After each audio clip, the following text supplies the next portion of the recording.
উখিয়ার degree college ছাত্রী আনিকা সুলতানা লিপি আত্মহত্যা করেছে এমন একটি ঘটনা ঘটেছে গতকাল, এবং তার মরদেহ ইতিমধ্যে কক্সবাজার সদর হাসপাতালের মর্গে আনা হয়েছে। আমরা যেটি জানতে পেরেছি, এই ঘটনাটি ঘটেছে গতকাল, এবং যে বিষয়টি আমরা জানতে পেরেছি, যিনি আত্মহত্যা করেছে আনিকা সুলতানা লিপি, তিনি গতকাল আনুমানিক সন্ধ্যা 7টার দিকে আত্মহত্যা করে, এবং তিনি উখিয়ার ডিগ্রি কলেজের ইন্টার ফার্স্ট ইয়ারে পড়তেন, এবং গলায় ফাঁস লাগানো অবস্থায় তাকে উদ্ধার করেছে এমনটা আমরা জানতে পেরেছি। তবে এখানে তার একজন স্বজন দেখতে পাচ্ছি, আর এছাড়া আমরা কাউকে দেখতে পাচ্ছি না। তার মা বাবা কাউকে দেখতে পাচ্ছেন, একজন মামা সম্পর্কে মামা হয় তাকে দেখতে পাচ্ছি। তবে আজকে সকালেই আনিকা সুলতানা লিপির মরদেহ কক্সবাজার সদর হাসপাতালের মর্গে নিয়ে আসা হয়েছে। তবে কী কারণে এবং কিভাবে আত্মহত্যা করেছে সে বিষয়টি কেউ নিশ্চিত না। তবে তার গলায় ফাঁস লাগানো অবস্থায় ছিল এমনটা আমরা তার স্বজনরা বলছেন। আমরা স্বজনদের সাথে একটু কথা বলবো, একটু বিস্তারিত জানার চেষ্টা করবে কি কারণে কি সমস্যা হয়েছিল সেই বিষয়টি।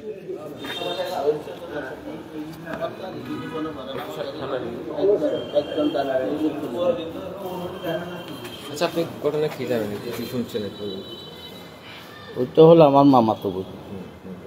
আমার মামার ফ্যামিলিতে কোনো একটা খারাপ আচরণ কোনোদিন আমাদের সিটাং কক্সবাজার জেলাতে তো একটা তো ফ্যামিলিগত একটা মেয়েদেরকে খারাপ আচরণ করে, এরকম আচরণ আমাদের মামার ফ্যামিলিতে হয় না কোনোদিন। মেয়েটা যেরকম চাইতো সেরকমই দিত, যে কোনোদিন একটা খারাপ আচরণ আমরা দেখিনি, চলাচিত্রও খারাপ হয়ে দেখিনি।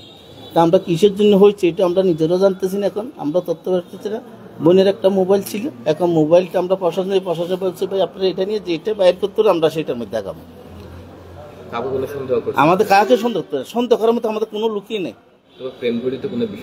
এরকমও আমরা পাইতেছি না। তাহলে সেইটার জন্য মোবাইলটা প্রশাসনের বেলা এটা নিয়ে কি বাইর করে রেজাল্ট আমাদের কিন্তু আমরা সেভাবে প্রশাসনের সহযোগিতা নিয়ে আমরা আগাবো না। পারিবারিক কোনো মানবিকতা বলতে ছোটকাল থেকে আমার মামা কষ্ট করার পরও ছেলেপেলেদের লেখাপড়ার দিকে মানুষের একটা চাহিদার মধ্যে কোনোদিন কষ্ট দেয় না মেয়েদেরকে।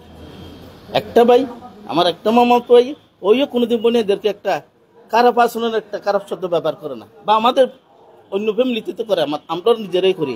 আমারও ছেলে মেয়ে আমরাও খারাপ করলে আমরাও গালি দিই, সেই গালিটা কোনদিন দিচ্ছি আমরা দেখি না। সেজন্য আমরা কাকে সন্দেহ করতে পারছি না। এখন মোবাইলের মাধ্যমে যেটা হয় আমরা সেইটা নিয়ে আমরা আগাবো। কথা বলছিলাম আনিকা সুলতানা লিপির একজন স্বজনের সাথে। তিনি বলছেন পারিবারিক কোনো মানসিক চাপও ছিল না লিপির উপর, এছাড়া প্রেম গঠিত কোনো সম্পর্কে তারা অবগত নন, এছাড়া অন্যান্য কি কি সম্পর্ক আছে তার সম্পর্কে তারা অবগত নন। কি কারণে আত্মহত্যা করেছে সেই বিষয়টি এখনো নিশ্চিত না। তবে প্রশাসনের হাতে যে লিপির ব্যবহারে যে মোবাইল রয়েছে সেই মোবাইলটি বুঝিয়ে দেওয়া হয়েছে, এবং ওখানে তদন্তের মাধ্যমে যাচাই বাছাইয়ের মাধ্যমে যদি কিছুটা তথ্য পাওয়া যায় তবে পরবর্তীতে নিশ্চিত হওয়া যাবে। তবে এই মুহূর্তে কি কারণে কেন বা কি কারণে আত্মহত্যা করেছে সে বিষয়টি এখনো নিশ্চিত না। তবে আত্মহত্যা কি হত্যা সে বিষয়টি এখনো নিশ্চিত না। প্রশাসন তদারকির মাধ্যমে যাচাই বাছাইয়ের মাধ্যমে সে বিষয়টি নিশ্চিত করা যাবে। আমরা কথা বলবো একজন সংবাদকর্মী। আসলে আপনি এখানে সকাল থেকে ছিলেন এবং কি জেনেছেন, কি শুনেছেন, পরিবার কি বলছে? ধন্যবাদ সাকিব। আসলে আমরা ইতিমধ্যে যে তথ্যটি পেয়েছি, গতকাল আনুমানিক 7টার দিকে যে তার উকিয়া ডিগ্রি কলেজের লিপির যে আত্মহত্যার বিষয় নিয়ে আমরা তার স্বজনদের সাথে কথা বললাম। আমরা যে বিষয়টি জানতে পেরেছি, গতকালকে সন্ধ্যা 7টার দিকে তার নিজ বাসা থেকে তার মৃতদেহটি উদ্ধার করা হয়, অর্থাৎ টিনের চাল খুলে ওইখান থেকে উপর থেকে গিয়ে তাকে উদ্ধার করে। তার মৃতদেহটি ফ্যানের মধ্যে ঝুলানো ছিল বলে এমনটা আমরা জানতে পেরেছি তাদের স্বজনদের কাছ থেকে। কিন্তু স্বজনরা যে বিষয়টি আমরা তাদের কাছে প্রশ্ন করেছি কী কারণে আত্মহত্যা হতে পারে, আপনারা কোনো রকম কোনো কিছু জানতে পেরেছেন কিনা, তখন তারা বলে আসলে তার সাথে যে লিপির সাথে কারো কোনো রকম আলাপ ছিল না বা কারোর সাথে কোনো যোগাযোগ ছিল না। সেই কলেজে যেত, কলেজ থেকে বাসায় ফিরতো এবং সবার সাথে ভালোভাবে কথা বলতো। তার মন মানসিকতা কোনো রকম কোনো পরিবর্তনই দেখেনি, প্রতিদিনের মতো ছিল। কিন্তু এক পর্যায়ে গিয়ে তারা কিছু কাউকে কোনো রকম দোষী করতে পারছে না। মূল কারণ হচ্ছে যে তারা কোনো রকম প্রমাণ পাচ্ছে না, কারোর উপর কোনো দোষারোপ করতে পারছে না। কিন্তু তারা একটা বিষয় বলেছে, যদি যে মোবাইলটি রয়েছে তার যে মোবাইলটি প্রশাসনের কাছে হস্তান্তর করা হয়েছে, ওইখান থেকে কোনো যদি কোনো রকম তথ্য পাওয়া যায় বা কারোর সাথে কোনো যোগাযোগের কোনো কিছু থাকে বা এরকম কোনো কিছু তথ্য যদি পাওয়া যায়, তখন কি কারণে তার আত্মহত্যা বা কেন করেছে সেই বিষয়টি একটু খোলাসা হবে বলে সেই বিষয়টি জানিয়েছে। উনি তো আত্মহত্যা করছে, পাশে কি কোনো মানুষজন ছিল না? আসলে তার স্বজনরা, যেটি আমরা, তার ভাই চট্টগ্রাম থাকে এবং তার ফ্যামিলিগত সবাই একটু বাইরে ছিল, যার কারণে কেউ জানতে পারে না। কিন্তু বাসায় আসার পরে যেটি জানতে পারে যে দরজা বন্ধ ছিল, তাকে বিভিন্নভাবে তাকে ডাকার পরে যখন সাড়া না পায় তখন তারা চাল ভেঙে তাকে উদ্ধার করতে।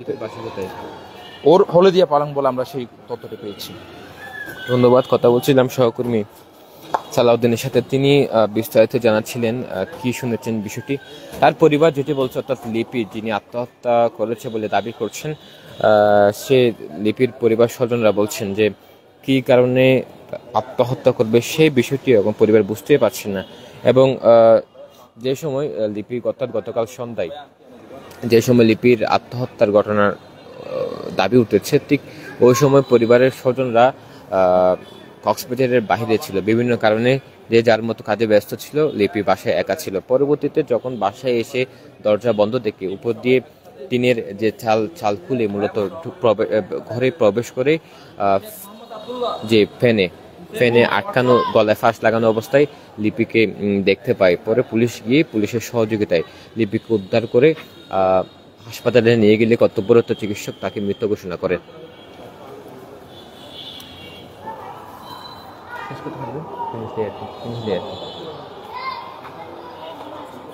উকিয়ার হলদিয়া পালংয়ের লিপি উকিয়া ডিগ্রি কলেজের ইন্টার প্রথম বর্ষের ছাত্রী, যিনি আত্মহত্যা করেছেন বলছেন পরিবার।